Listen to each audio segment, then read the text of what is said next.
Naisip nyo ba? Posible kayang maging zero as in wala kang babayaran sa hospital bill mo dito sa Pilipinas? Dati, parang suntok sa buwan yan, di ba? Pero ngayon, katotohanan na. Tara, pag-usapan natin itong isang napakalaking pagbabago sa healthcare na para sa ating lahat. Okay, isipin niyo to. Biglang may emergency sa pamilya. Kailangan isugod sa ospital ang mahal mo sa buhay. Siyempre, ang una mong iisipin yung kalusugan niya. Pero aminin natin, kasunod agad niyan yung kaba, yung tanong na, saan tayo kukuha ng pambayad? Dati, alam na natin ang sistema, di ba? Nagkakandara pa para sa cash deposit, takbo sa kamag-anak para mangutang, o kaya pila sa politiko para sa guarantee letter. Nakaka-stress. Pero paano kung iba na ngayon? Paano kung pwede ng diretso admit, lahat ng kailangang gamutan ibibigay, tapos uwi ka na lang, walang iniisip na bayarin? At ano ang resulta ng bagong paraan na yan? Eto na, 0 pesos. As in, wala. Tama yung nakikita nyo. Yan na ang final hospital bill mo, tapos ang usapan. So, ang malaking tanong, paano nangyari to? Paano naging posible ang isang bagay na parang pangarap lang dati?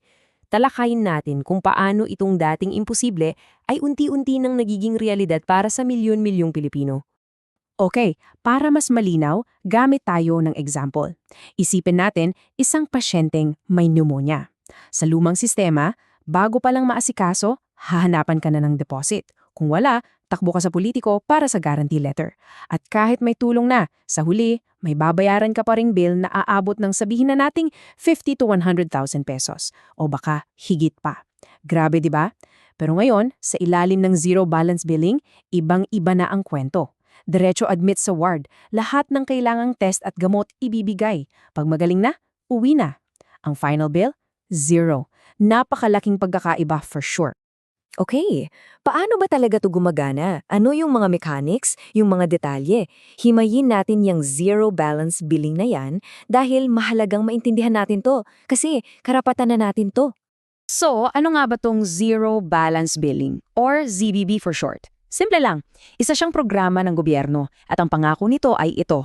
Pag ikaw ay isang qualified na PhilHealth member at na-admit ka sa isang public hospital ward, wala kang babayaran, period, mula pagpasok mo hanggang paglabas mo para sa lahat ng essential services. Teka, ano ba yung ibig sabihin ng lahat? Ano yung 100% libre?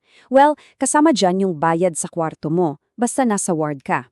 Kasama dyan yung lahat ng gamot na kailangan mo habang naka-confine ka. Kasama dyan yung mga laboratory tests, mga x-ray, blood work, lahat yan. At pati professional fees ng mga doktor, kasama rin. Lahat yan, sagot na. So para kanino ba to? Sino ang qualified? Napakasimple lang ng requirements. Una, dapat PhilHealth member ka. Pangalawa, na-admit ka dapat sa isang ospital na DOH managed. Pangatlo, dapat piliin mo yung basic or ward accommodation. Yun lang. Basta't medical necessity ang dahilan ng pagka-ospital mo, pasok ka. At ang resulta, zero bill. At ito yung pinaka-importante sa lahat. So pakinggan nyo to. Hindi mo kailangang patunayan na mahirap ka. Uulitin ko, hindi mo kailangan ng Certificate of Indigency. Ang kailangan mo lang, maging PhilHealth member. Ganun kasimple. Kasi ito ay karapatan na para sa lahat, hindi pabor, hindi para sa ilan lang. At dito na tayo papasok sa isang mas malalim na pagbabago. Higit pa sa pera, ito yung pagbabago sa sistema. Pinag-uusapan natin dito ang pagtatapos ng palakasan at utang na loob sa healthcare. Ito yung shift mula sa paghingi ng pabor papunta sa pag-claim ng isang karapatan. Pero syempre, ang tanong pa rin ng marami, at baka tanong nyo rin, teka, sigurado ba yan? Hindi na ba talaga kailangan ng tulong ng politiko para maging libre ang ospital? Kasi aminin natin, yan yung nakakisna nating sistema, di ba? Well, para masagot yan, pakinggan natin mismo ang sinabi ni Health Secretary Teodoro Herbosa. Sabi niya, wala nang mga guarantee letter dahil mayroon ng zero balance billing. Ang dahilan kung bakit natin itinayo ang ZBB ay para hindi na kailangang dumaan ang mga pasyente sa mga politiko. Oh, ayan, galing na mismo sa kanya. Malinaw na malinaw. So, bakit ba big deal na mawala yung guarantee letter system na yan? Kasi yung lumang sistema, ginamit yan ng mga politiko para para sa politika, para magkaroon ng utang na loob ang mga tao sa kanila, para sila ang may kontrol kung sinong tutulungan, Para sila yung bida, yung tagapagligtas. At ang masaklap, yung pondo ng gobyerno, pondo nating lahat, na ipapamigay na parang personal na pabor. At para masigurado na hindi na to babalik, isinabatas na yan. Meron na ngayong tinatawag na anti-EPAL provision sa budget.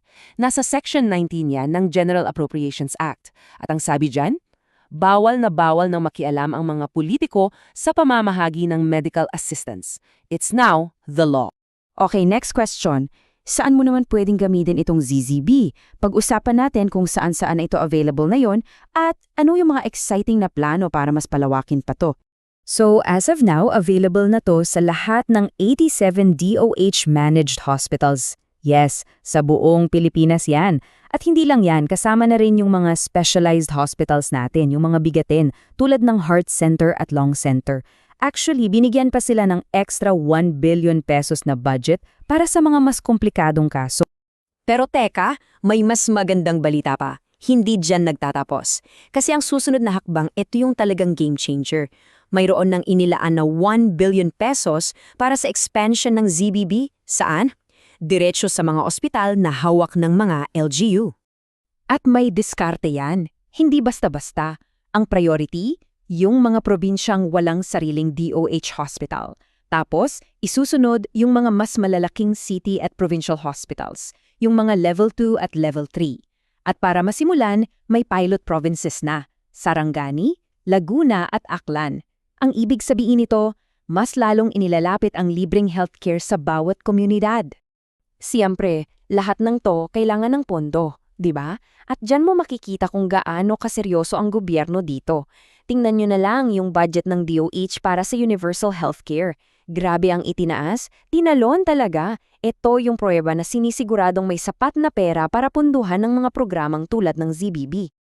Okay, so para mas malinaw, importante ring tandaan na itong ZBB hindi to stand-alone, hindi ito nag-iisa. Part to ng isang mas malaking sistema, isang buong ecosystem ng libreng serbisyong pangkalusugan. So paano ba itsura ng buong sistema na yan? Well, nagsisimula yan bago ka pa magkasakit. Step 1, prevention. May libreng check-up at screening sa ilalim ng YAKAP program. Tapos, kung kailangan mo ng gamot pero outpatient ka lang, dyan papasok yung PhilHealth gamot. At sa dulo, kung talagang kailangan ng makonfine, yun na yung ZBB.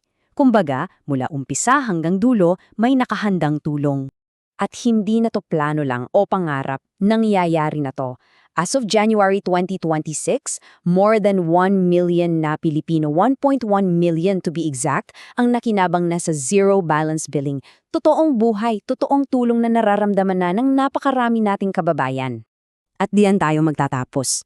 Kung may isang bagay tayong dapat tandaan sa lahat ng ito, siguro yun ay yung konsepto ng healthcare without humiliation. Kalusugan na hindi mo kailangang ikahiya dahil wala kang pera. Kalusugan na hindi mo kailangang ipagmak-awa sa iba.